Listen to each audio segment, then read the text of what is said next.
ಬಂತಲ್ಲ ಮರಿ ಹೇಳಿದಂಗೆ ಬಂತಲ್ಲ. ಹಾಂ ಇಲ್ಲಿ ದಪ್ಪ ಆಯ್ತು, ಇಲ್ಲಿ ದಪ್ಪ ಆಯ್ತು, ಇದು ದಪ್ಪ ಆಯ್ತು, ಇದು ದಪ್ಪ ಆಯ್ತು. ದಪ್ಪ ಇಲ್ಲಿ ಗುಂಡಿಲ್ಲಪ್ಪ ನೀ. ಹಾಂ ಹಿಂದಕ್ಕೆ ತಗೋಣ ಅಲ್ಲಿಗೆ, ಅಲ್ಲಿ ಹಾಕೋ ಅಲ್ಲಿ ಮೂರಿಗೆ. ಗ್ರಾಮ ಪಂಚಾಯತಿ ವ್ಯಾಪ್ತಿಯ ಚಿಕ್ಕಸೆಡೆ ಗ್ರಾಮ, ಮಳವಳ್ಳಿ ರಸ್ತೆ ಪೂರ್ವ ರಸ್ತೆಯಿಂದ 1.5 ಕಿಲೋಮೀಟ್ರ್ ನಮ್ಮೂರಿಗೆ ಆಗುತ್ತೆ. ಇಲ್ಲಿ ಯಾವುದೇ ಥರದ ಸೌಲಭ್ಯಗಳಿಲ್ಲ. ಸಾಮಾನ್ಯವಾಗಿ 10 ವರ್ಷದಿಂದ ಕೂಡ ನಾವು ಎಲ್ಲ ಶಾಸಕರಿಗೂ ಬಂದಂಥ ಶಾಸಕರು ಕೂಡ ನಾವು ಇದನ್ನು ಕರ್ಕೊಬಂದು ತೋರಿಸಿದ್ದೀವಿ. ಇಲ್ಲಿ ಯಾವುದೇ ಥರದ ಸೌಲಭ್ಯ ಮಾಡಿಲ್ಲ.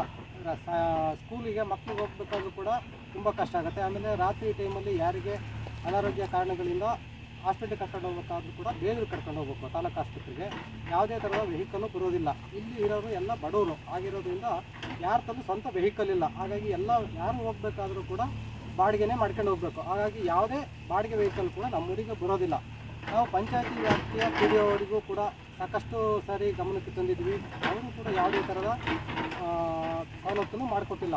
ಹಾಗಾಗಿ ಇಲ್ಲಿ ಬರ್ತಕ್ಕಂಥ ಊರಿನ ಗ್ರಾಮಸ್ಥರು ಎಲ್ಲ ಸೇರ್ಕೊಂಡ್ಬಿಟ್ಟು ಚಂದ ಹಾಕೊಂಡು ಇಷ್ಟಿಷ್ಟು ಮನೆಗೆ ಇಷ್ಟಿಷ್ಟು, ಅಥವಾ ಇಲ್ಲಿ ತಿರುಗಾಡ್ತಕ್ಕಂಥ ಜನಗಳು ಇಷ್ಟಿಷ್ಟು ಕೊಡ್ತೀವಿ ಅಂತೇಳಿ ಹಾಕ್ಕೊಂಬಿಟ್ಟು ನಾವೇ ಸ್ವತಃ ಗ್ರಾಮಸ್ಥರೆಲ್ಲ ಒಟ್ಟಿಗೆ ಕೂಡಿ ಈ ರಸ್ತೆನ ನಮ್ಮ ಕೈಲಾದಷ್ಟು ನಾವು ಹಾಕ್ಕೊಂಡಿದ್ದೀವಿ. ಈ ಏನು ಜಲ್ಲಿ ಬರುತ್ತೆ ಓಡಾಡೋಕ್ಕೆ, ಸ್ವಂತ ವೆಹಿಕಲ್ಗಳು ಓಡಾಡೋದಕ್ಕೆ ಅಥವಾ ಬಾಡಿಗೆ ವೆಹಿಕಲ್ಗಳು ಬರೋದಕ್ಕೆ ಆಗ್ತಕ್ಕಂಥ ಅನುಕೂಲವನ್ನು ನಾವು ಮಾಡ್ಕೊಂಡಿದ್ವಿ. ಇದು ಹಿಂದೆ ಬಂದಂಥ ಶಾಸಕರಿಗೂ ಕೂಡ ಸುಮಾರು ಸರಿ ಗಮನಕ್ಕೆ ತಂದಿದ್ವಿ.